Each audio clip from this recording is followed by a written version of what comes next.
सिद्धार्थ शुक्ला किस किस को डेट कर चुके हैं ये तो हमने आपको बताया ही है। आज अपनी इस रिपोर्ट में हम जिक्र करने वाले हैं शहनाज गिल के अतीत का। आपको बताने वाले हैं कि वो कौन था जिसका अतीत शहनाज गिल से जुड़ा हुआ है। बता दें कि बिग बॉस के घर के अंदर ही शहनाज गिल ने शेफाली बग्गार रश्मि देसाई से बात करते हुए ये खुलासा किया था कि वो लड़का चंडीगढ़ से था। शहनाज ने कहा कि हम दोनों पहले दोस्त थे लेकिन फिर हम दोनों में प्यार हो गया। उसका लविंग नेचर मुझे बहुत पसंद था और उसके लविंग नेचर की वजह से ही मैं उसकी तरफ अट्रैक्ट होती चली गई। वहीं शहनाज ने ये भी कहा कि हम 2 साल तक एक दूसरे के साथ लिव इन रिलेशनशिप में थे।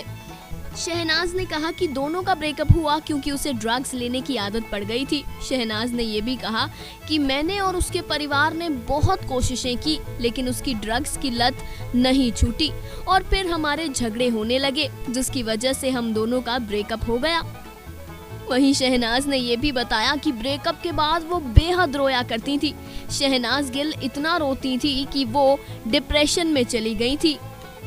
शहनाज ने ये भी कहा कि ब्रेकअप के कुछ समय के बाद उसने शादी कर ली। वो अपनी जिंदगी में आगे बढ़ गया और इस चीज ने मुझे और भी ज्यादा तोड़ दिया था।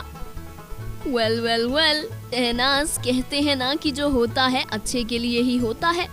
आप अपने अतीत से निकली तभी तो आप अपने आज में हैं, तभी तो आप सिद्धार्थ के साथ हैं और हमें लगता है कि सिद्धार्थ से बेहतर लड़का आपको नहीं मिल पाएगा। Final cut entertainment desk.